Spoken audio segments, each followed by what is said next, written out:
Mic check. Hey, I can hear myself. That means you can hear me too. I need to take those earbuds out because the echo for me, I can't speak. It interrupts my thought process.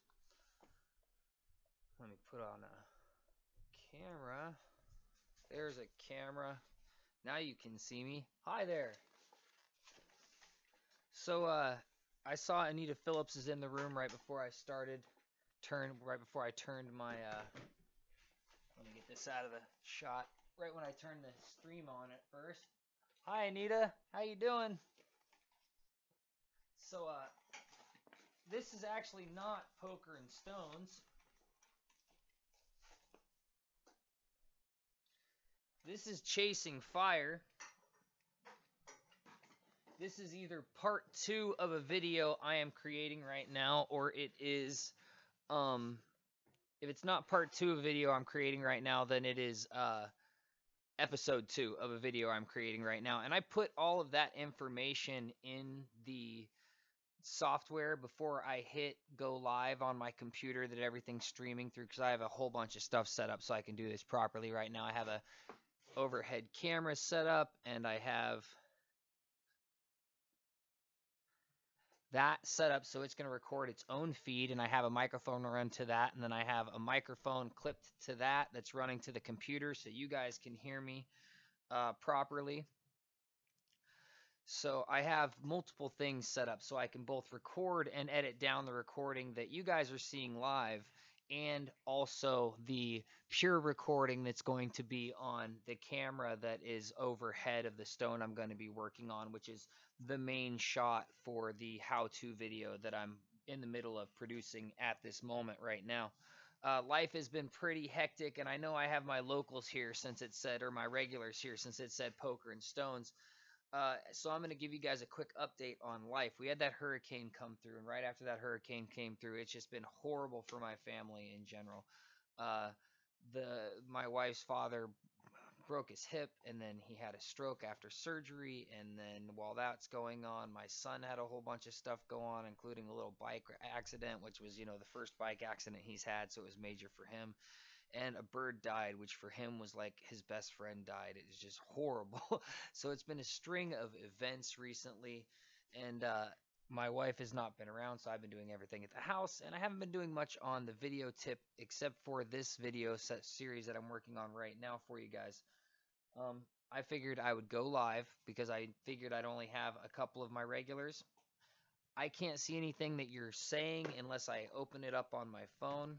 Right now, I don't plan on doing that. What I'm going to do is I'm going to go through everybody's comments at the end of the stream after I get done doing what I'm doing today, which is going to be probably about 2 hours. I have to go pick my daughter up from school.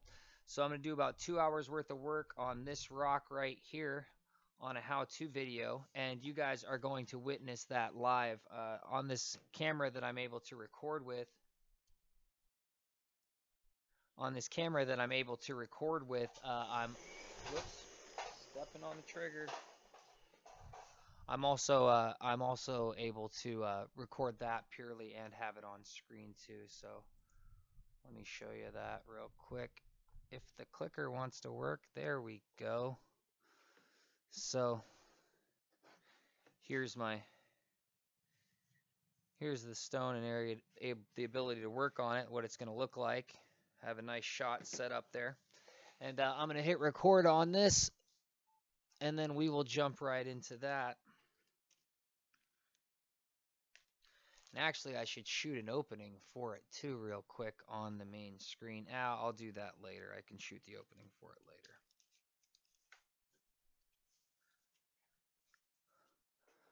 So for this video, the stone I'm going to be working on right here is this fire agate. It's one I dug up out of Opal Hill Fire Agate Mine on video at some point. It's not really dry, showing a lot of color. I think it has a ton of potential just with the way it looks, and me knowing, what I was pulling out of the ground. This looks like a good piece of fire agate, like it's going to have a great stone in it. Don't really know yet. First thing to do is get it wet. I have my safety gear here, which for this grinding that I'm going to be doing You should really have your respirator and your safety goggles because safety glasses, because the stone, these first couple grits I'm going to be using, it flies a lot of particles. It puts a lot of particles in the air. It throws a lot of stuff at your eyes. So you want to definitely make sure that you're covered and protected.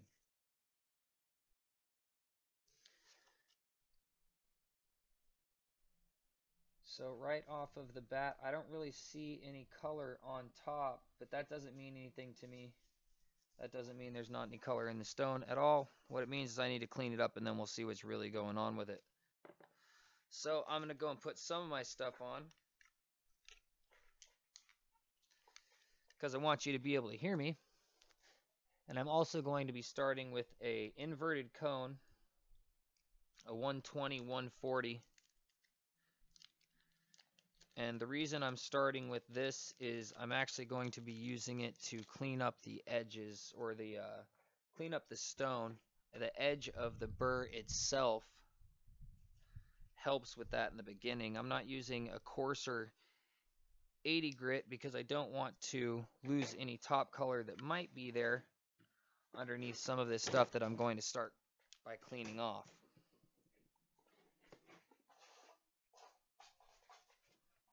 I have a pretty good solid drip going already, so I move it out just a little bit more. Now what I want to do is I want to follow the contour of the brown agate that I see here, and what I also want to do is I want to be careful. You know what, before I do this actually, this piece of agate has some sharp pieces on it. You see that right there next to my finger? That's really sharp. If I go and stick my finger in there, I can end up getting a piece of agate stuck inside of my finger, and that's really not good for you.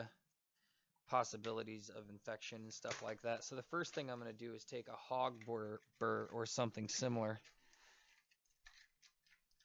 and do some hard grinding on this piece.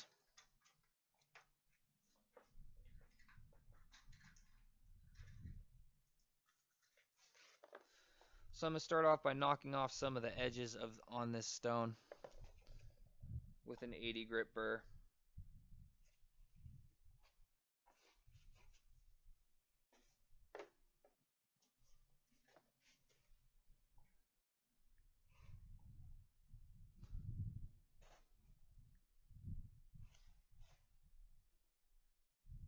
See, it's really pointy right there. I just want to put the burr on it, make sure the water's hitting both of them. That'll preserve the burr, the diamonds. Keep it nice and wet, but I'm just trying to basically round off that edge and make it like that. And now what I'm going to do is I'm actually going to go around the edge of the stone real quick and just make sure that the whole stone doesn't have any sharp points on it that are going to snag me.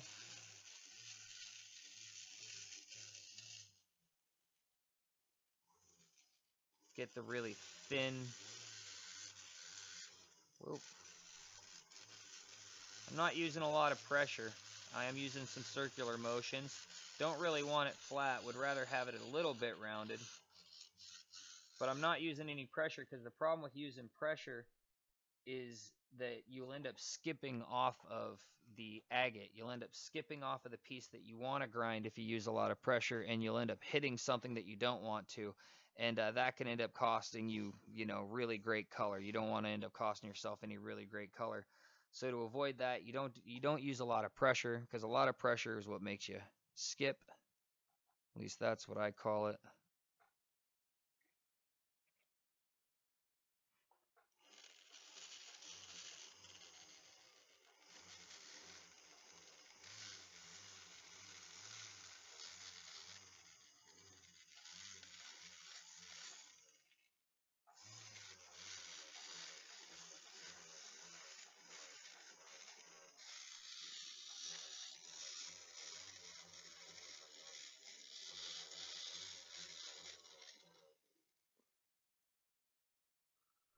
And just since I already have the hog burr out, I've gone and used it on the edges to round out the edges a little bit. Now I know that my fingers aren't going to get cut up. what I'm going to do is I'm going to go and I'm going to flatten out the bottom a little bit also real quick. Clean up some of the mud and dirt.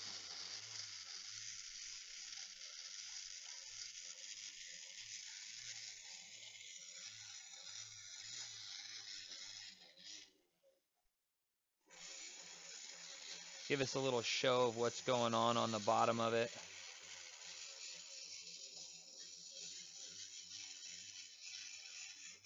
Once again, I'm not trying to use a bunch of pressure. I'm trying to use some circular motions, trying to get the agate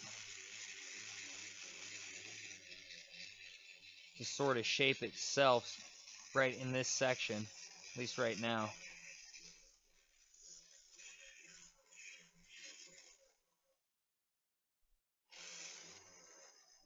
See, I went and used a little bit too much pressure right there, and I immediately, whoops, I'm not in camera shot, I immediately went and ground over the top of the piece of agate.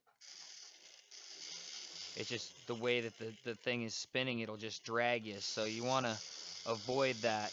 You want to let the stone run on some of the agate, or the water run on some of the agate, and just lightly let the burr run across it. But you don't want to put a bunch of pressure. And it's a hard thing to get used to. It's such a difficult thing to get used to not try to really grind into it. It's the first thing I did, and I didn't even think I was really doing that. And the better I'm getting at carving fire agate, the more I'm noticing when I'm just sort of going to town on the grinding. And we've got color on the backside, which is a good sign. Got some pinfire orange showing up right there.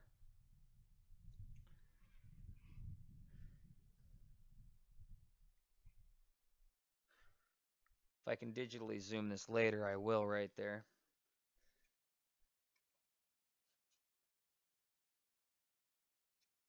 A little bit of sharpness on this edge right here.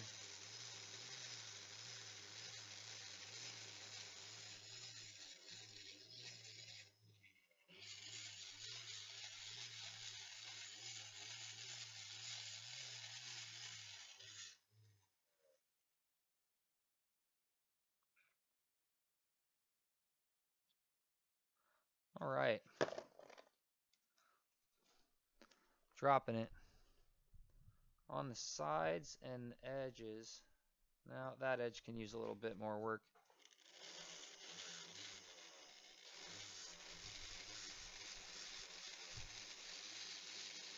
It's always nice if you check things and make sure that you're ready to move on to the next step so you don't have to go backwards.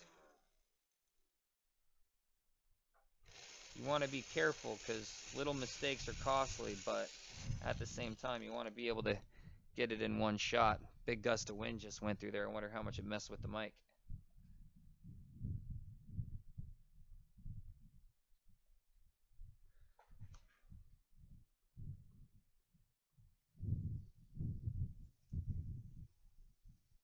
All right, I think I'm ready.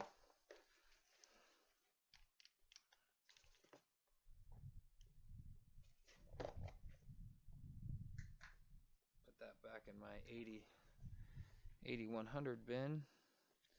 This is a 120, 140 grit. Varan core and inverted cone.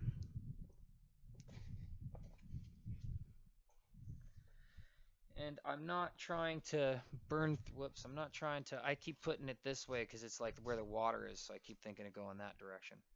I'm not trying to burn through the white agate up here. What I'm trying to do is I'm trying to clean off this agate and dirt mix that's on top of the fire agate that's really light and really easy. And that's why I'm using this burr, because it sort of burns right through it. You don't need a more aggressive burr.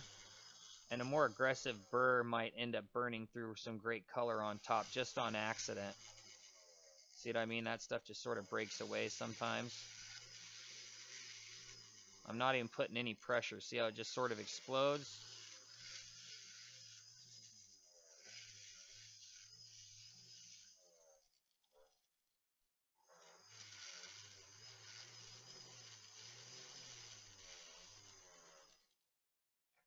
Get a little bit more water running.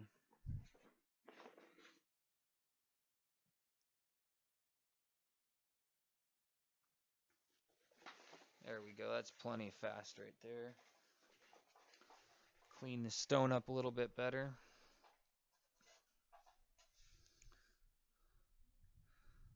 Go over on this side.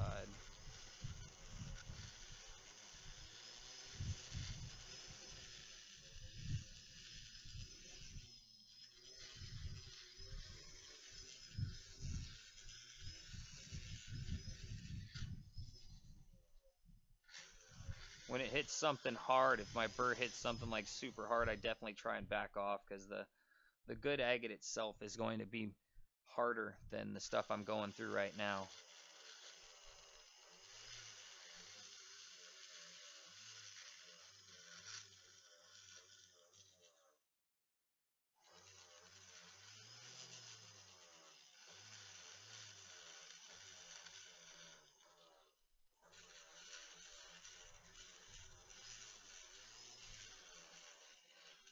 It's just like mud and agate mixture I'm going through right now at this moment.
Just chasing this soft stuff off of here right now.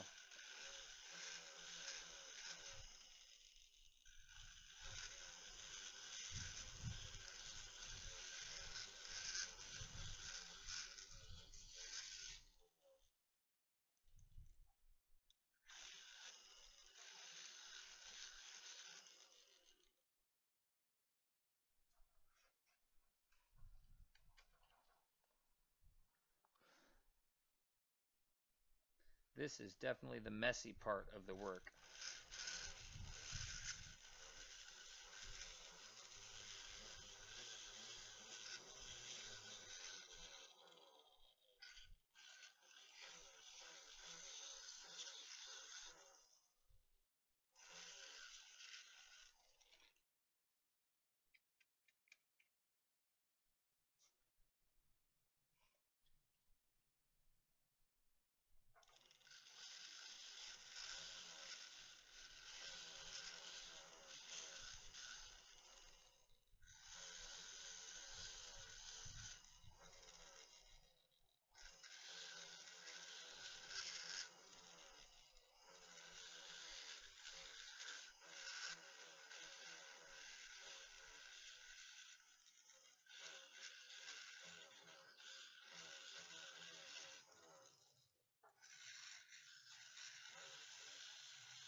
Getting it pretty clean to where I think I'm going to need to move up to more aggressive burr in order to take out this white cap. Getting close to that point.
Pieces flying everywhere.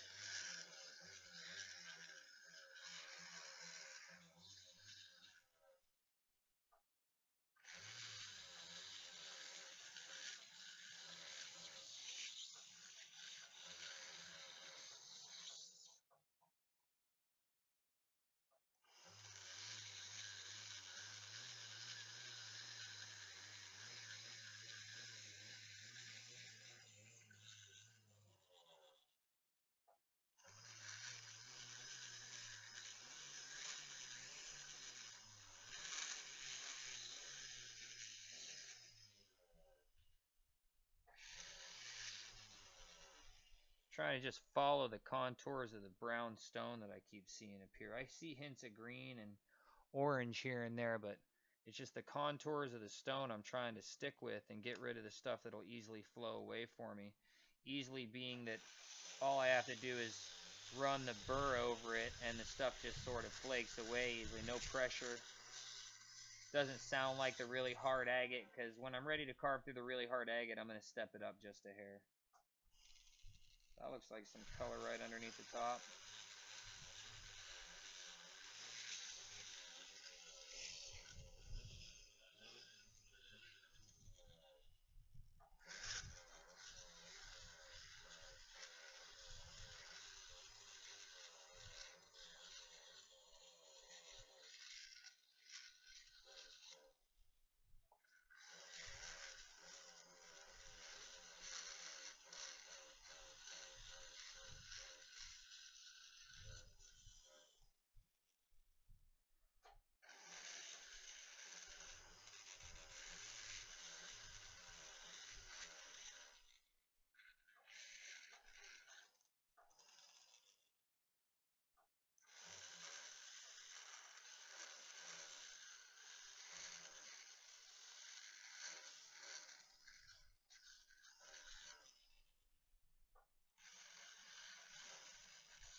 grabbing that a little bit too hard.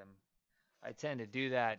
Should focus on not squeezing the handle of it too hard if you're somebody like me who tends to just grip things like in the death grip. I don't even think about it, I just do it.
Think really close.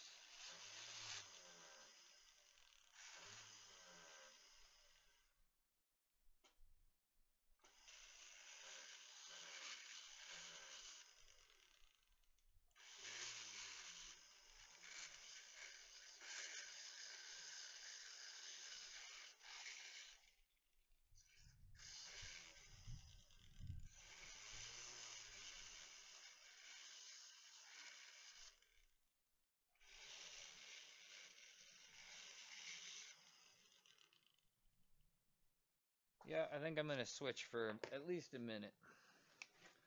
Take off that really big cap.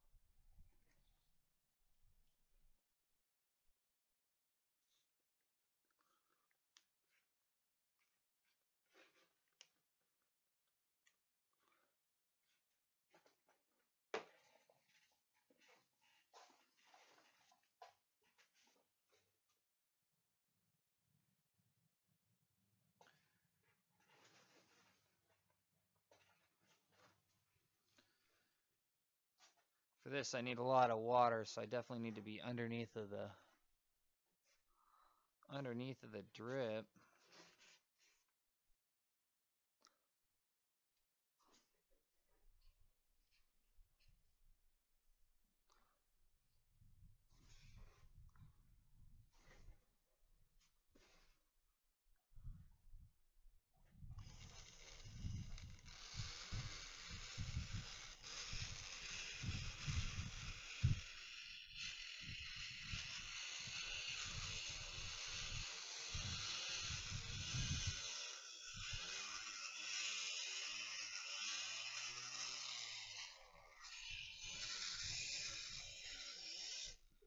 Yeah, for this hogburr, I definitely need to put my mask on, and I would advise you having a good respirator mask of some kind, particulate mask, but I definitely suggest having one of these masks on when you're using something as aggressive as this on something like this, because it just particles fly all over the place.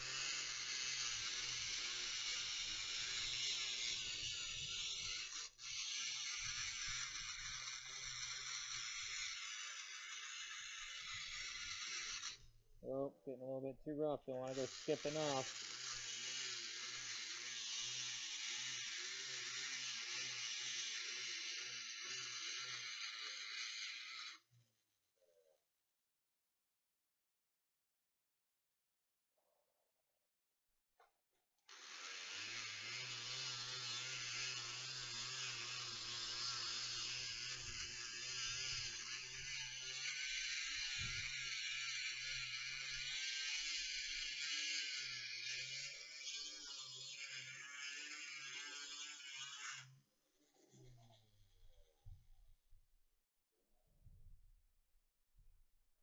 Got to be careful. Those areas like that, they just sort of crack like an egg.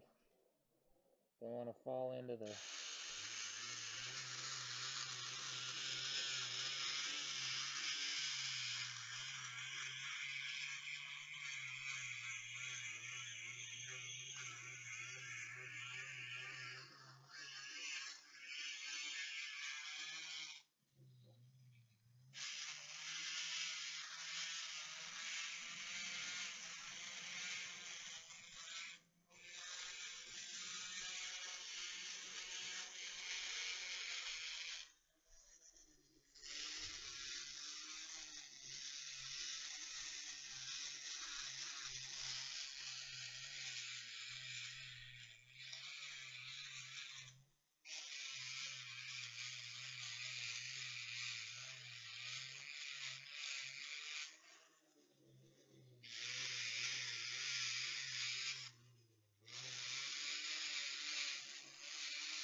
Now what I'm going to do is make this even a little bit easier on myself. I can see where the darkness is inside of the clear agate on top, so I'm going to get out a blade and cut it.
Trying to sort of move things around to get a better camera angle. I'm realizing that overhead camera angle is not that great.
Not focusing.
great color showing up right there.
So now what we're starting to see here is that as I get closer to the color layer, get you this direction. As I get closer to the color layer, move the light a little bit.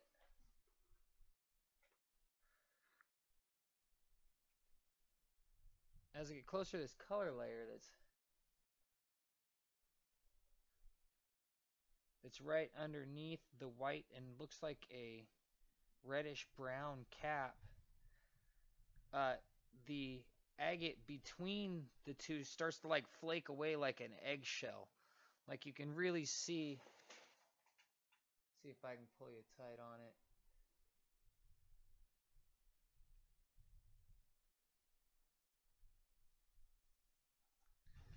So now what we can, let me get it wet. What we can really see is where the 80 grit grinder marks are. It's not focusing properly again. There we go. We can really see where the 80 grit grinder marks are as opposed to where the agate is sort of flaking off and away from that. Silly camera, focus properly. It's not liking it this close up. I got it too close up or something. But like I said, you can really see where the grinder marks are from the 80 grit and how the top skin is like flaking away, and I haven't really touched that. That's the idea with this type of agate, with this stuff from Opal Hill. Sometimes it does that to where the layers right above the color and right where the color bars are will be sort of like loose and not like some of the stuff I've seen from Deer Creek and Slaughter Mountain where it doesn't. I don't know if they have any, but the stuff I've seen doesn't really flake like this. Like the layers are hard and they're all in like seamless pieces of agate, whereas this agate from Opal Hill seems to have some variation on where the color bars are and the other agate is. There's almost like a dust layer in between, which makes it sort of fragile and easy to break away. If you could hear all that, if I wasn't pointed the completely opposite way of the microphone. I should probably say all that again or check the YouTube, see what the YouTube says about it, because I'm live streaming this as I'm recording it.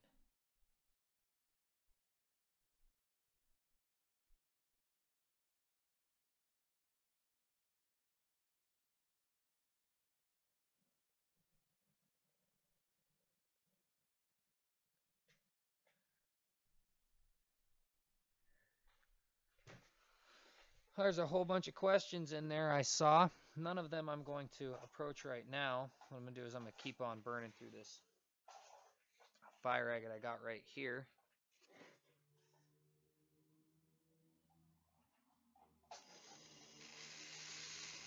I still want to use very little pressure now that I'm through the majority of that colorless white agate, because this stuff will get at the color or pop through and be a different layer real easily. And these 80 grit scratches can go right through color bars, right through multiple if you're just digging in. I've had that happen to me on accident a couple of times so far.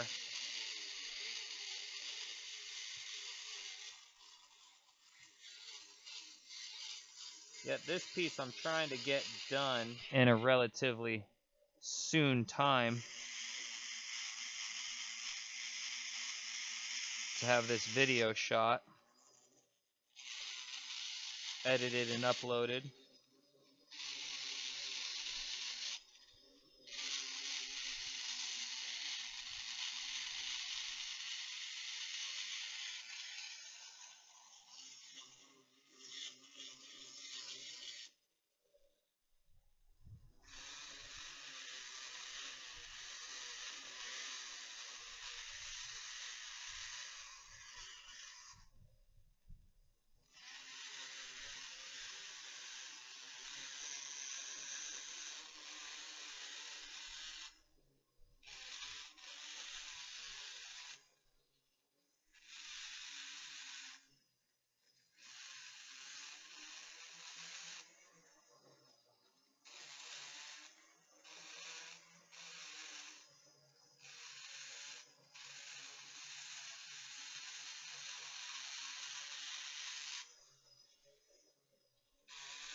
To keep going and trying to crack away the crust, or this up just a hair. Whoop, too much. I think that's really good. To keep going and crack away the crust, or to stop taking the risk and move down in danger of burr. Start cleaning the whole thing is the question. Yeah, I think I'm going to keep going on the top at the moment, keep shaping it and trying to get this crust I'm sort of going at to crack off of the colorful top I have here. That's what I'm going to do. I'm going to keep using my skilled eyes that I've built to see what I'm doing underneath the water, because the water can be deceiving sometimes.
I got so much schmutz on my glasses, I need to take them off and wipe them for a second.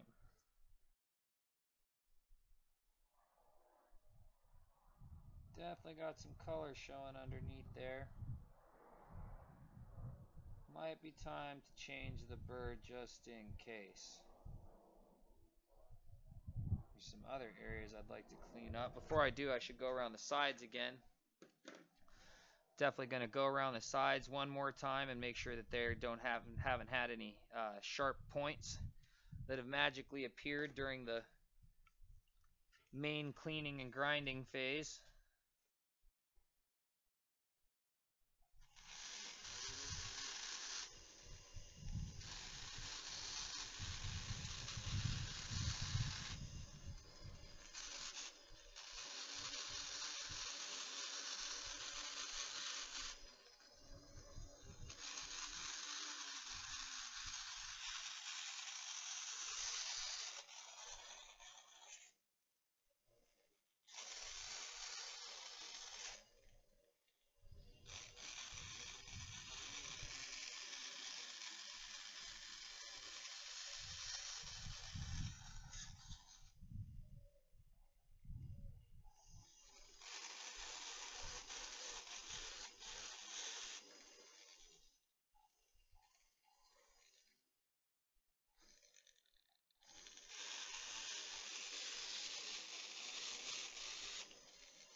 Super cool. Now I think I'm ready to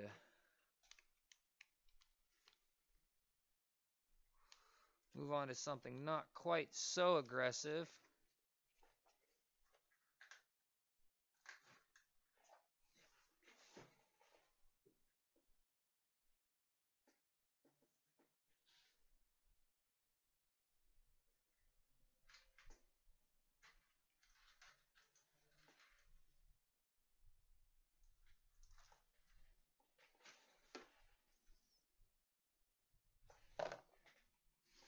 This is a big 220 flame tip. This one is from Diamond Pacific.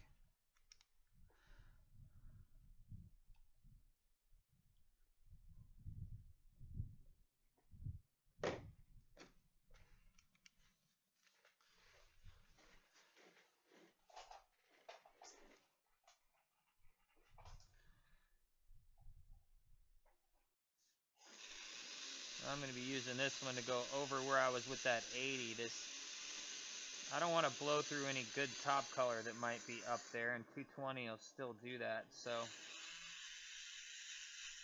I'm just using this to expose some more of that prime layer I'm close to.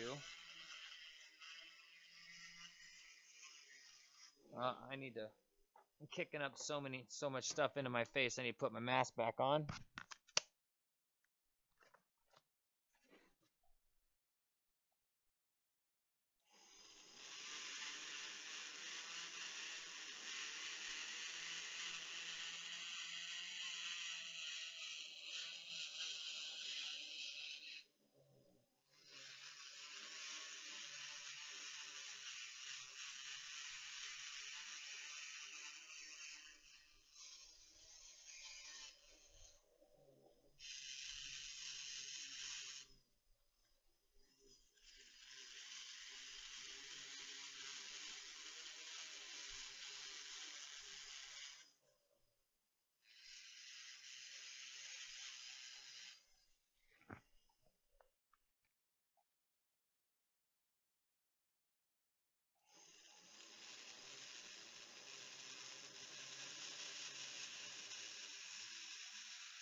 Oh, I'm going through some color layers on top already.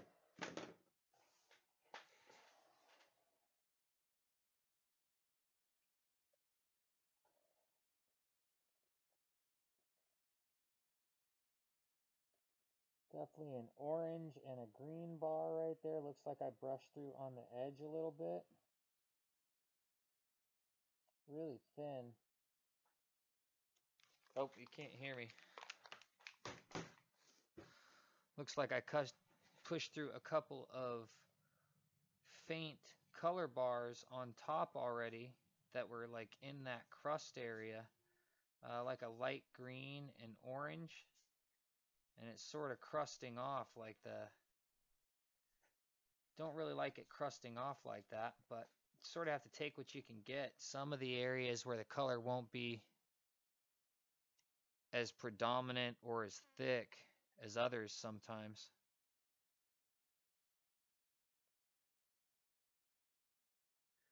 Can definitely see that there. Not sure how good it's showing up in the camera. It's definitely a nice orange to my eye, orange with yellow. And then right there on camera, it looks a little bit more brown.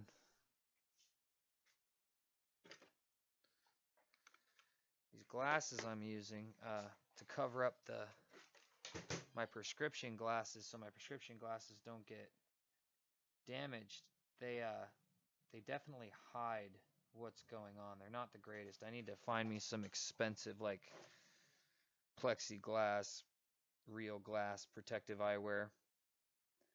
That's what I need to get, because this plastic cheapo stuff is just not working. I burned through it.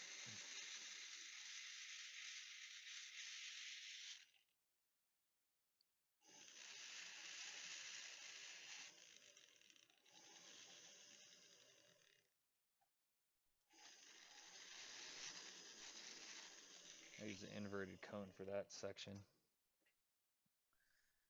And for this section, I am just going to keep on with my 220 and polishing the proper shapes I see inside of the color. And yeah, having some color flake off and break away because it's just not that solid.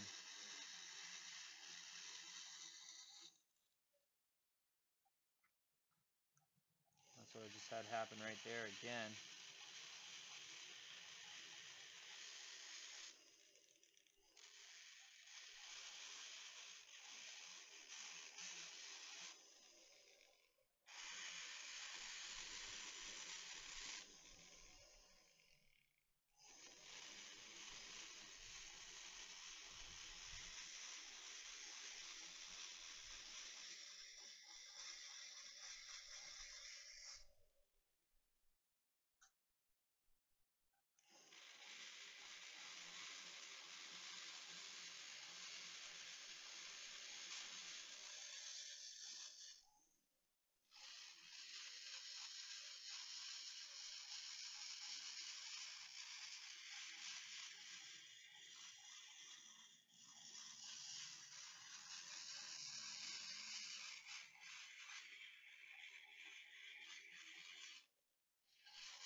Had no idea what was going to be in this thing when I got started.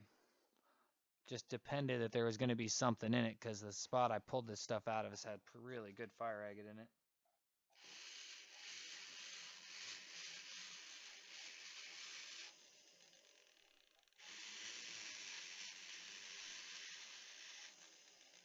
When you're digging it out of the ground, anything you dependent has color is really good fire agate. Because I tell you what, this stuff is hard to get out of the ground. Real hard. Ground is hard, the agate's hard, the work is hard, the conditions are hard.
I better pull out my smaller 220s and get rid of some of this other stuff I got out here.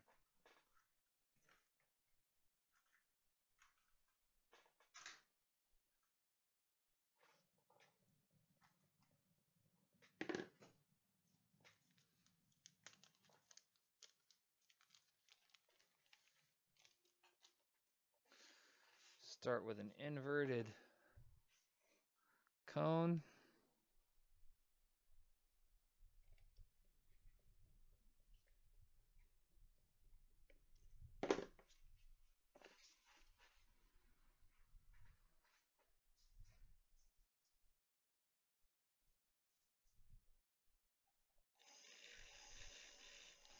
Want to use the edge of it very sparingly because it will make scars and scratches I don't want to deal with, but it's sort of the right shape to get into some of these nooks and crannies.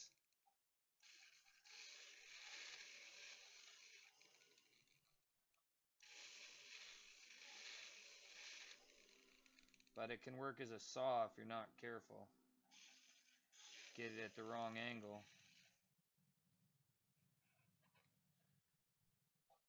Yes, yes it can.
Good thing about a 222 is it definitely works for shaping.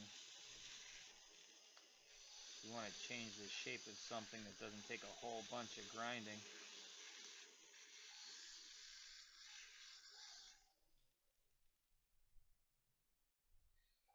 And this one I have right here is a Varencore 220 to 270.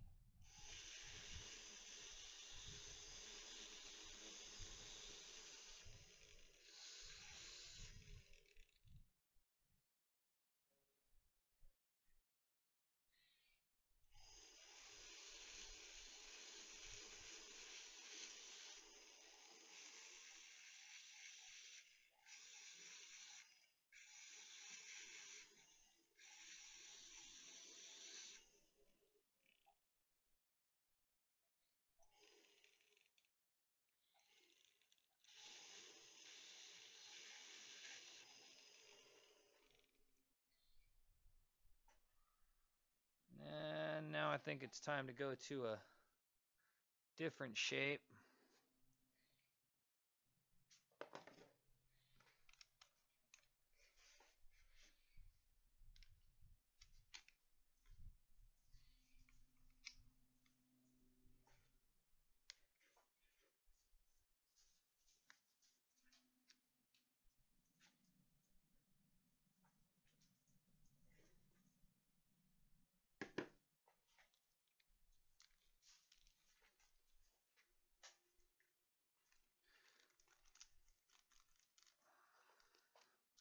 Going to a flame tip. Well, this is actually not a flame tip. It's like a point.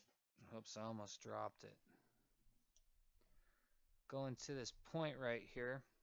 Now these you want to be very careful with uh, because you do not want to ruin the burr. It's really easy to ruin this burr. All you need to do to ruin this burr is just go digging in real hard, and that'll ruin the burr, and it'll make points in your carvings. This I want to use to get out the small sections I can't really touch yet. Little bits of white I have right there, just in a little area, so I'm moving the tip of it around in a little circular motion. I'm just trying to clean that spot. I can sort of see the line in between the color of where it's going. So now I'm just sort of going in it, creasing it that way, just rubbing that one spot I want to get out. Now instead of making a divot, I'm sort of drawing that line, so it's like a smooth path. I might end up getting rid of this later, but now that most of that dark agate is out of there with the 220, I got some scratches and some steel from the burr a little bit there. I'm going to do the same thing in this other spots where I have this white chalcedony that's not good colorful agate. I'm going to use this burr to just get in on those areas and sort of draw, using the side of it mainly, unless it's a real specific point on it. I'm just using the side of the burr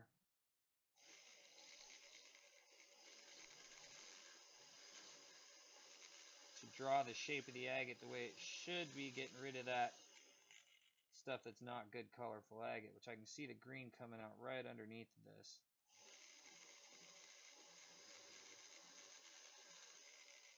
And of course the stuff I'm working with right here, the chalcedony I want out of there that's not the good colored fire agate, it's really weak. It's mixed with mud and calcite and almost like a caliche covering. But not. But not. Whoops, am I staying on camera?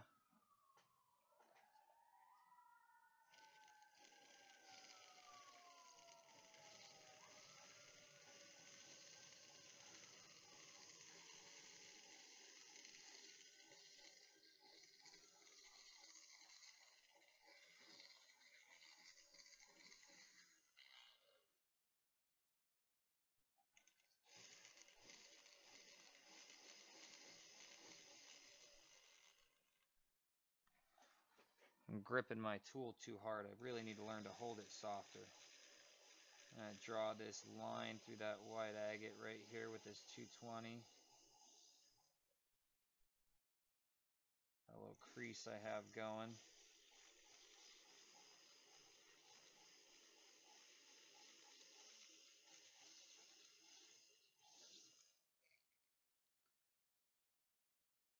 My only problem is finishing these creases for me is going to be difficult right now, because when I made my order, they were out of stock of the 600 of this, so I only have it going to 400, which 600 is really what you want for the final pre-polish stage.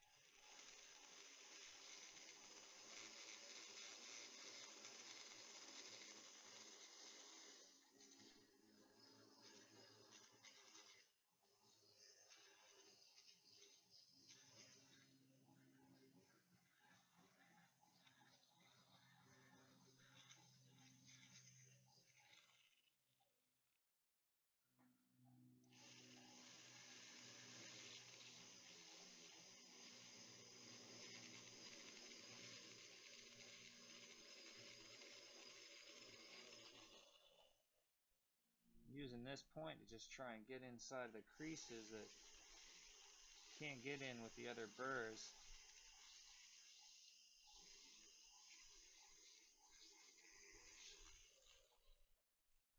It's really what it's good for and why I don't want to wear it out on bigger areas.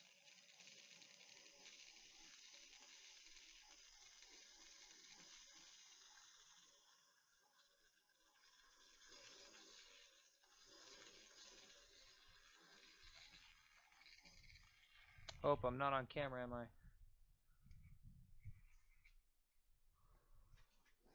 Try and make sure I'm on camera. Doesn't help the recording or the live stream if I'm not actually on camera.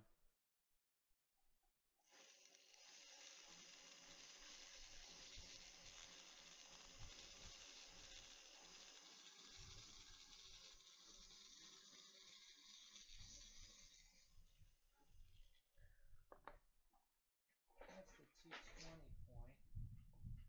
It's not quite doing what I need it to do right now, so I'm gonna switch the 220 out to the 120.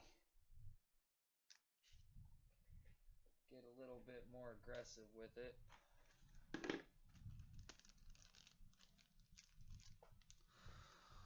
120, 140 going in. Got this tight area I can't really get my inverted cone down to, or my other shapes that will do damage to the sidewalls of the other agates. So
wish I could get the line of it down on that, but I really can't. I can only get the point.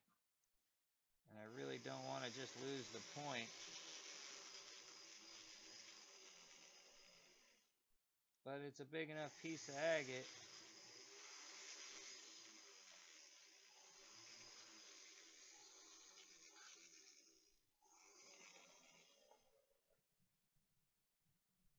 And I will tell you right now, if you thought that carving stones was going to be cheaper and easier than buying a lapidary machine for cabbing stones, you are seriously mistaken. Carving stones in the long run is going to be much more expensive on anybody than learning to cab them will be. The tools over time wear out much quicker. You end up using them a lot more.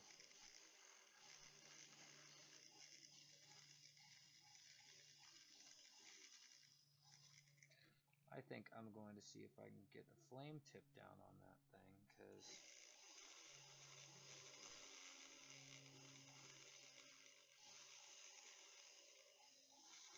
got this groove in this shape going right here. I'm thinking maybe I can put my inverted cone on that. And I'm actually starting to have the sun come in and ruin my day right now. It's ruining my lighting, if you can believe that. It's starting to reflect off of my shirt. It's reflecting off of this table. The camera's starting to have a problem picking up the stone properly, and I am starting to have a problem seeing the stone properly because we're having backlighting issue. And I have another hour before I need to leave and pick up my daughter, which that will not be a part of the finished video.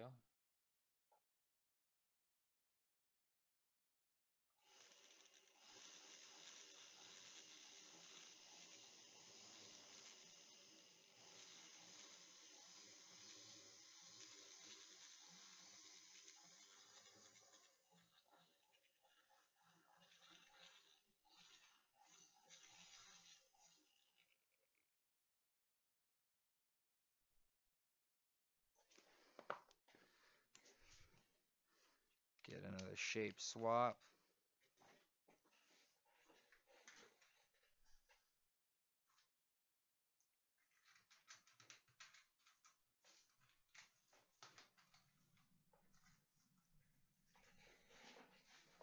see if I can get this inverted cone down there to...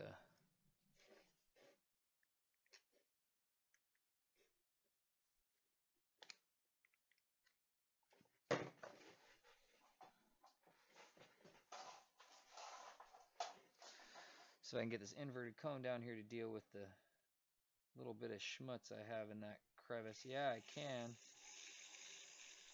This is going to handle that fast.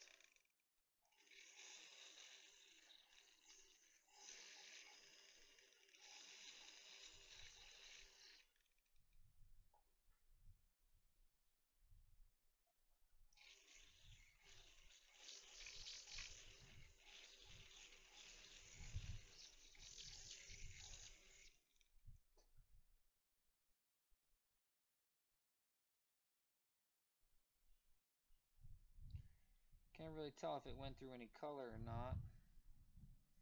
Still have a couple little lines down there that white agate, but that definitely helped.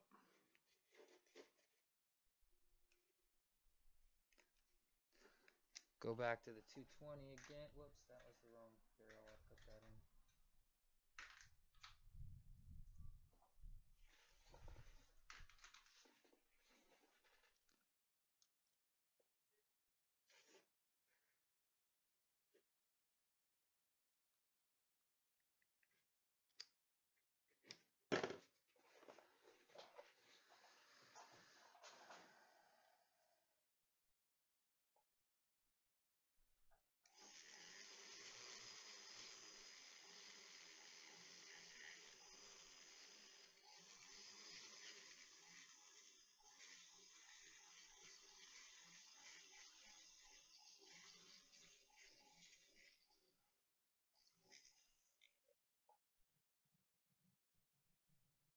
Yeah, now at this point I think that's nothing more to worry about than just making sure it gets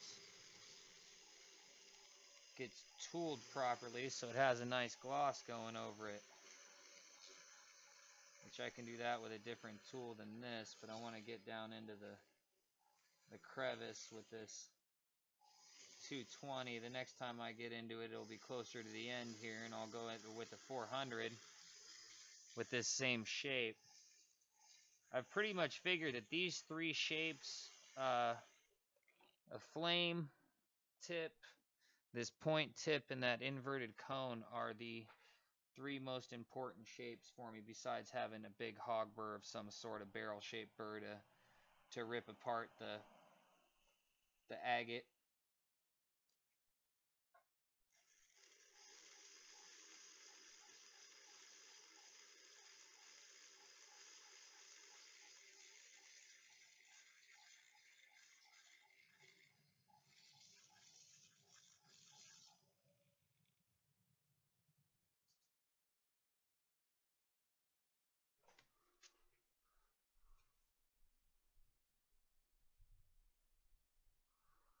So that's where we are so far. I want to dry it up and give it a look real quick so we can really see what the scratches and mars and stuff look like.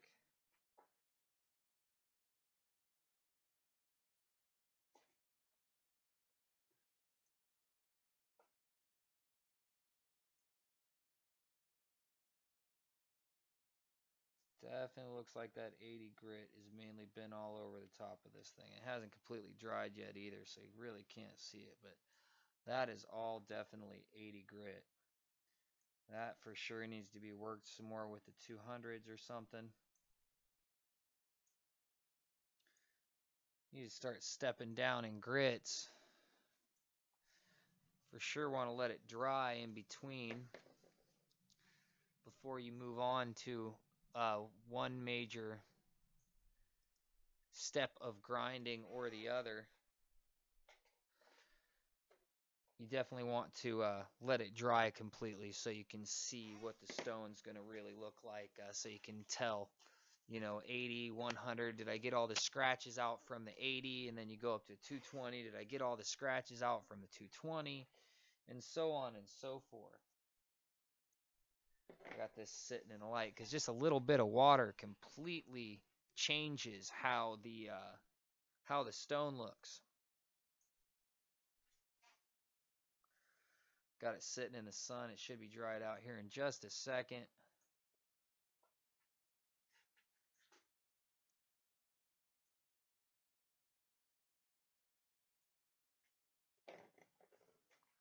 Almost there. It's almost dry. What I can do is I can stop that recording for a second, and then I can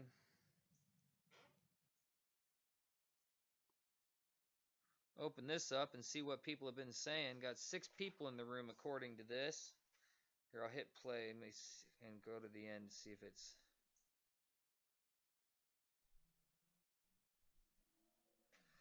Jason Smock says, any updates on Opal Hill? The updates on Opal Hill is we have people that are checking on the mine for us, and we've had some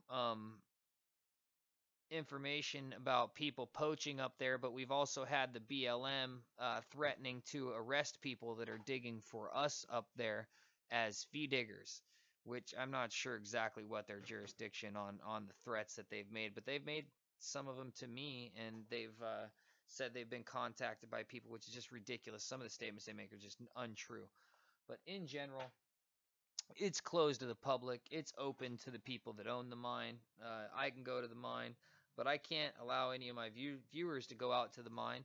And the BLM has, like I said, talked about, harassing and arresting people up there. But just from the interactions I've had with the officers out there, you can't believe anything that comes out of a cop's mouth, because he's just trying to find some reason to write you a ticket or arrest you. And the BLM officers are no different. So that's the way I feel about that one.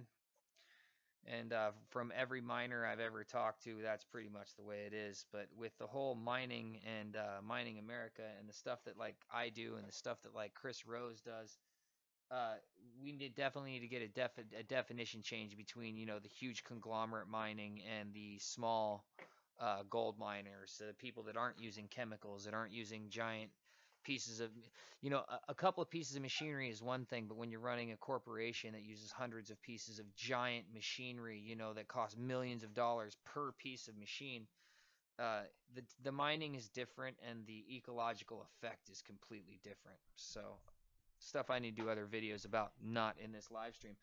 But my stone is about dry right now. We can see the shapes it has going on. Let me get my other camera to focus.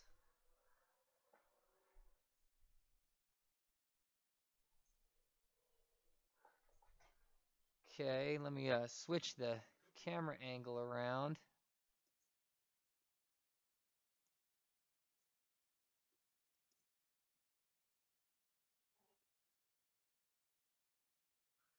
So this is what the stone looks like after an 80.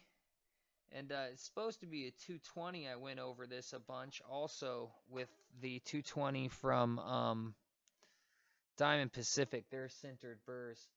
But I'm not really as convinced on what I get as a finished product out of Diamond Pacific's sintered burrs as I am out of Varancore. Varancores are much smoother, especially when you get to the 600. I'm not so worried about it at 200, but when you get to the 600, the finish is much different from a Diamond Pacific as opposed to a Varancore. I will always finish with a Varancore.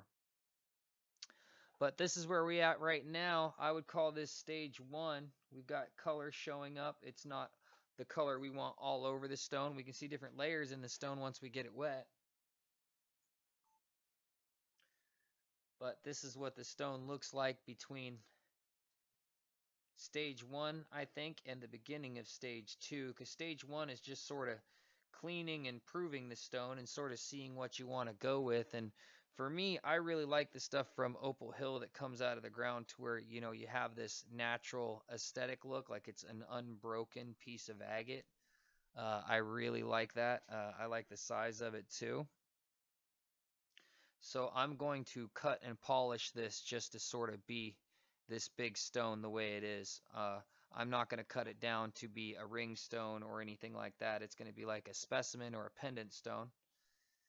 Now let's go ahead and get it wet. And once again, I can see color on the backside, and I could totally smooth out the backside if I want to get a good polish on it. I'm going to go over the backside with burrs as I step down, but I'm not going to worry about a perfect polish on the back either for the purpose of this video. I want to get the information out and cut a nice stone. Perfection takes too long for somebody like me. I don't get perfection quickly.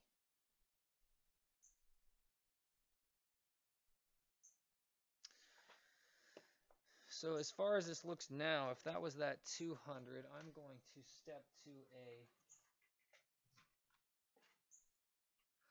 325 400. I got a big barrel shape here I'm moving to.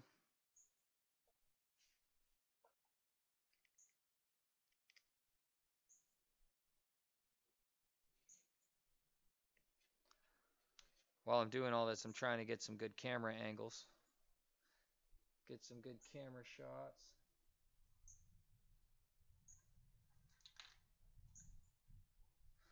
Alrighty. This one I got right here is at 325 400 to 400 from Varencore. Oh, I should dump my water bucket real fast.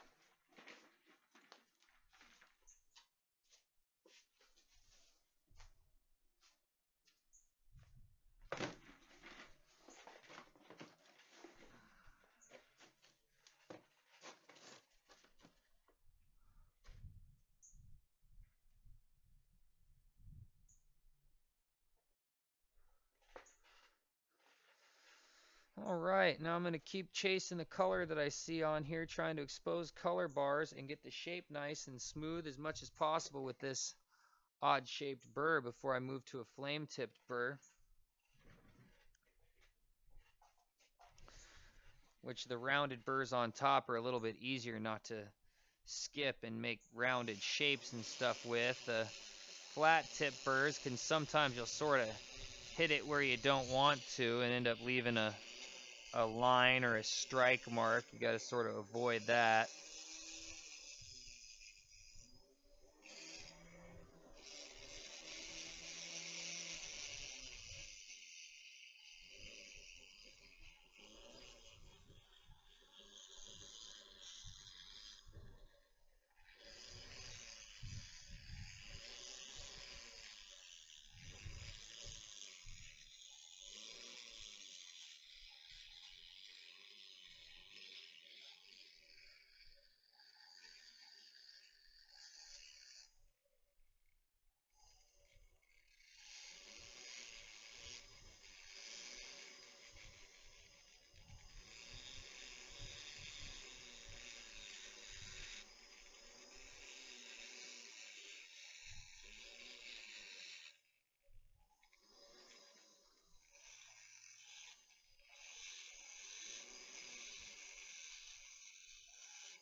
Whoops, bumping my head into the microphone.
Before I forget to get my sides and my back, I might as well go ahead and hit that, because this burr is best for that.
Back has got some cool stuff going on inside of it too. Some fire here and there, some cool swirls of white and black and orange, and now that I think about it, it's got some good Halloween colors on the back.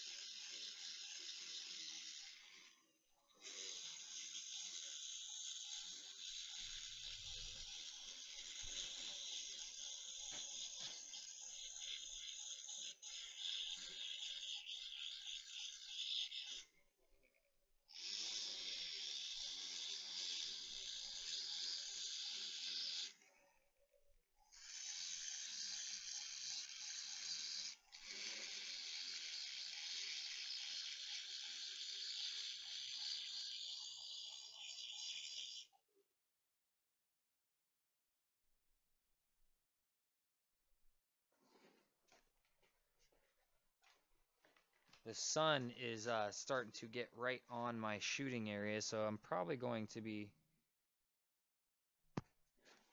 cutting this video a little bit shorter than I wanted to. I thought I'd make it till about 2:30 my time, but it looks as though I'm not quite going to make it till 2:30 my time. But while I am, next time I record, I will try and use this same setup and shoot live again. But what I am shooting live is a video to edit down to be a concise beginner's guide to carving fire agate, addressing the general issues that you need to deal with, the right products to use and purchase so that you're not buying stuff you don't need or stuff that's going to end up not working for you.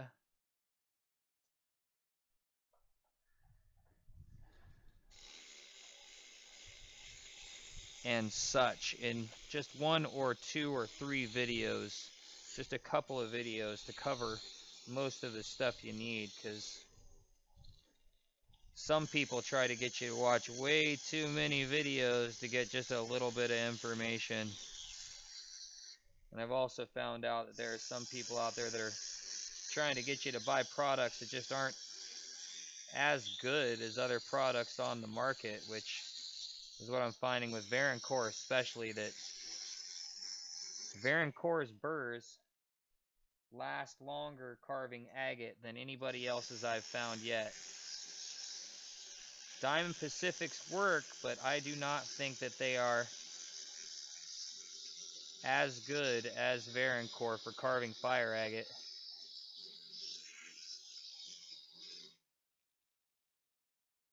I got some good color coming out of the back of this thing. Polishing the back of it's actually a pretty good idea for the amount of color I got coming out of the back. In the sunlight, you can see oranges and greens and yellows all coming out of the back of it.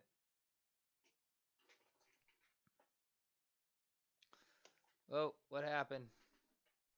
What happened with the camera? There we go, that's better.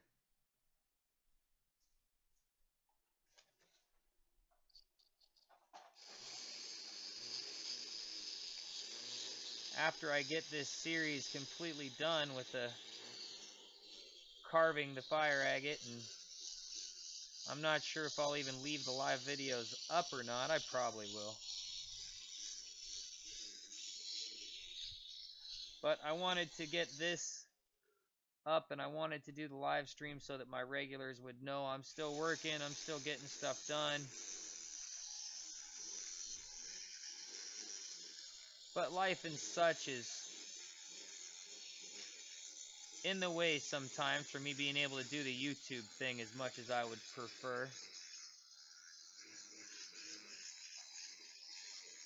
Unless I just start doing the YouTube thing about all of life instead of just rock hounding stuff, which I keep thinking I'm going to, but I keep sort of backing off from also.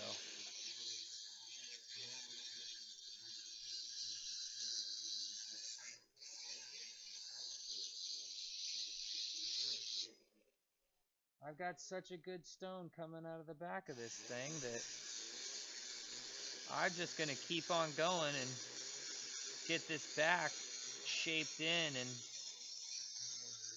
the beginning polish going on with it because I got so much fire coming out of it.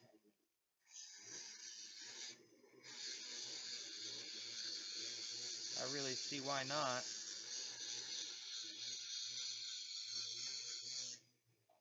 Really don't see why not.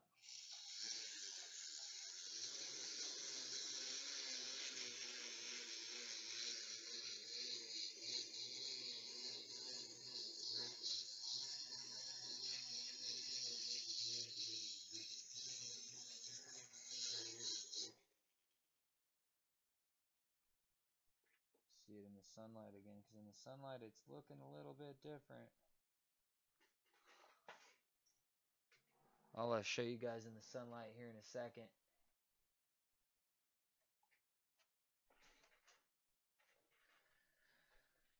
I will show you guys in the sunlight here in just a minute. Let me see what time it is.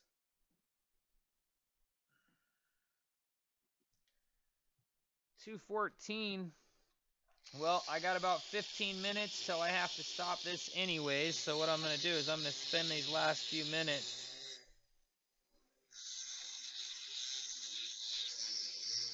bringing out the best of the back.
More and more color coming out. I just keep going at it. Oh, you can't barely see anything because of the... Let's, I can't move everything. I can't move everything. You can't barely see anything because the lighting has changed so much that the good lighting, I'm being backlit right now instead of forelit. So that's because of the way the sun's coming in. It's ruining my whole shot. But I really do want to sort of get done using this burr on this stone. So I got a few more minutes. I'm going to keep going at the back of it here for about 5-7 more minutes, and then I'm going to wrap it up and talk to you guys for a quick second. See how much color I can bring out of this stone before I show it to you in the sunlight. And this is the back side.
Well, it's pretty cool looking on the back. Haven't brought color out everywhere, but it's still pretty cool looking on the back. Don't think I'm going to be able to bring color out on the whole back. But it's got like a mossy look and like the colors drifting in with some other pieces of agate, or flow of agate, I should say. It definitely looks like a flow.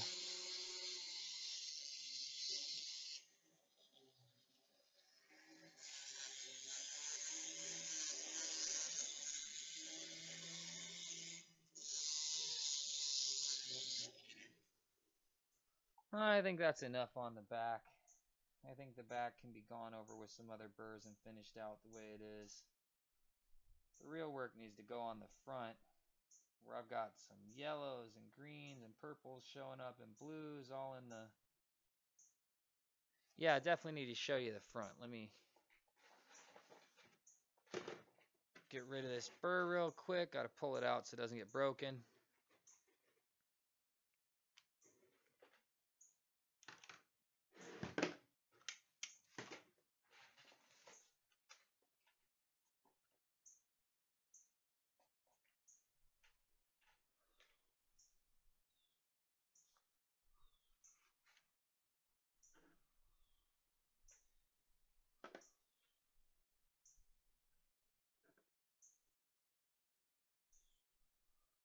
we go.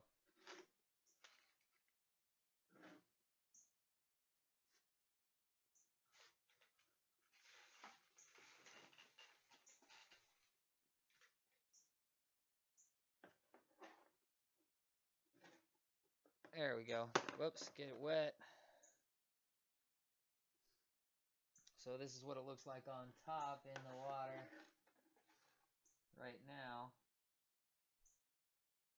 Great piece of fire agate going right there.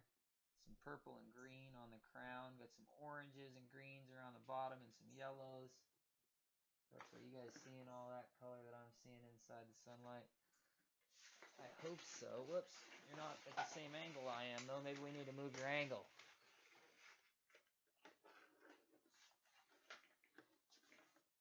That's the same angle I am.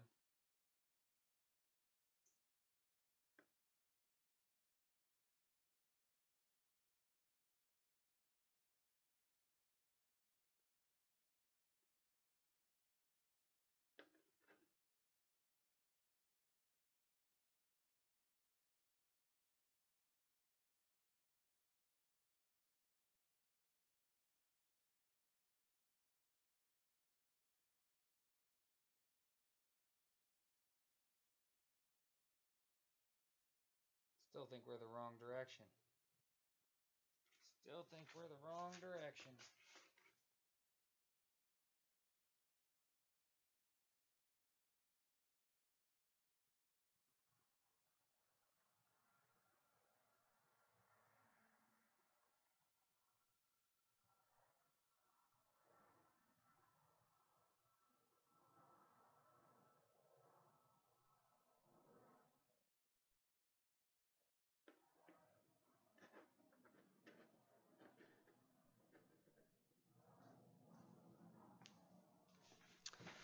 All right, so I only got a couple minutes left. I got to go get my daughter from school. I'm going to go and check out your guys' chat, see what's going on. Looks like we had about 15 comments in all. Thank you, 5 to 10 or 12 people that stopped in and for commenting when you do. Everybody's saying hi, everybody, and stuff like that. Eric Uhrman, I used both Varencore burrs and Diamond Pacific burrs. I choose Varencore even though they're more expensive. Nigel Kavanaugh, thank you for the sound check. Dent Tech asks, what mine is this stone from? This stone is from the Opal Hill fire agate mine, from the one I mined. I mined this piece myself where most of my fire agate comes from. The majority of my fire agate I mined myself, and then the minority of it I purchased from my friend that mines out at Slaughter Mountain.